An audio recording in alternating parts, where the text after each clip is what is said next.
Next we see the topic of transistor as an amplifier.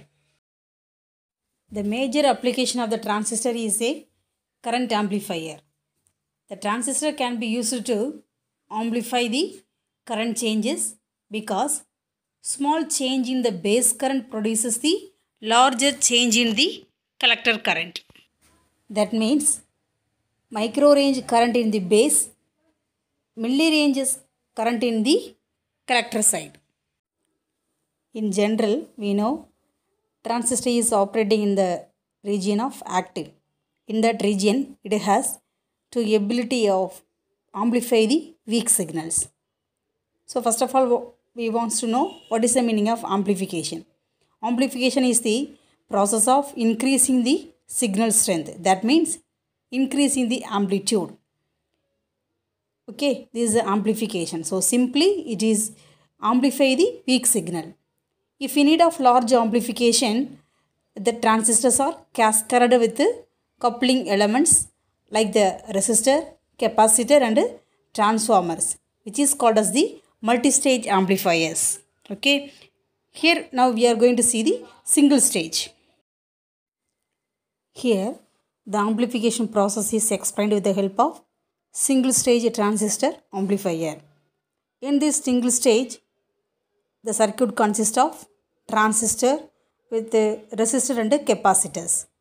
Here NPN transistor circuit is considered in the case of common emitter configuration. Common emitter configuration. The process is starting with the operating point. In this operating point of the transistor is fixed, so only we get the maximum signal at the output. That is towards the saturation point nor towards the cutoff region. In this single stage circuit, the load resistance RAC is connected in the series with the collector circuit to measure the output voltage. The input capacitor, that means C1, it allows only the AC signal to the circuit. And the bypass capacitor, that means emitter bypass capacitor CA, it provides the low reactance path to amplify the AC signal.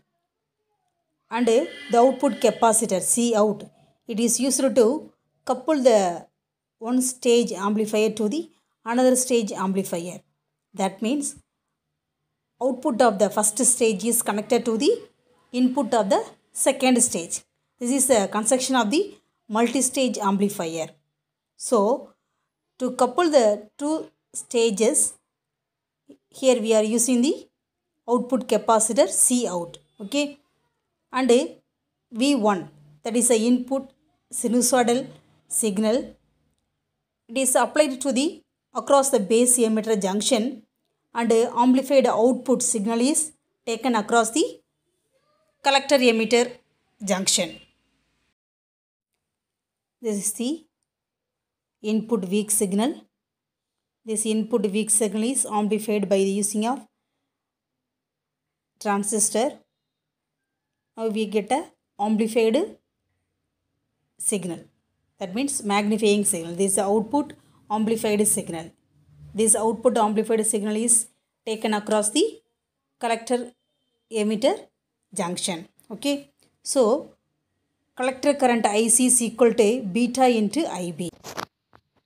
Already we know the beta value. Beta is equal to IC by IB. Next we are going to apply the Kirchhoff voltage law in the output loop. Kirchhoff voltage law already we studied. That means algebraic sum of product of the current and resistance in the closed part equal to EMF in that loop. Okay.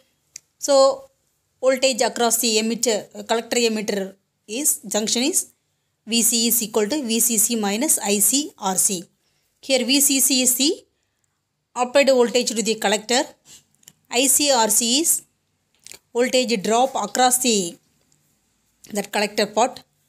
So, total voltage minus dropped voltage. That is the VCC minus IC into RC.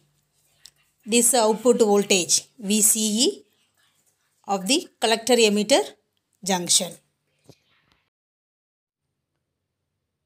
Next we see about the working of the amplifier. First, during the positive half cycle. Now we are applying the positive half cycle to the base emitter. It increases the forward bias voltage drop across the emitter base junction. As a result, we get a base current is increases. At the same time, collector current is increases the beta times. Okay, therefore more electrons will be flow from the emitter to the collector base junction. Okay, this causes the increase in collector current. So this increase, that means increase the voltage drop across the RC, which turns in decrease the collector emitter voltage. Therefore, input signal in the positive direction, it produces the amplified signal in the negative direction at the output section. So hence the output is reversed by the 180 degree.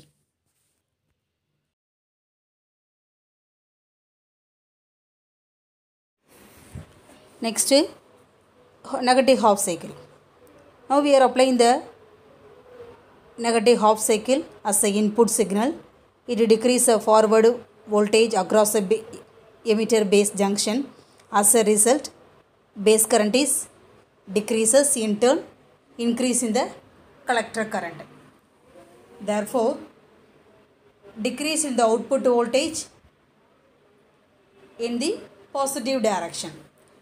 So amplified output is obtained across the load. Okay, so this increase in collector current decreases the voltage drop across the RC. Okay, and increase the collector emitter voltage. The input signal in the negative direction produces an amplified signal in the positive direction at the output. So therefore 180 degree phase reversal is observed during the negative half cycle of the input signal.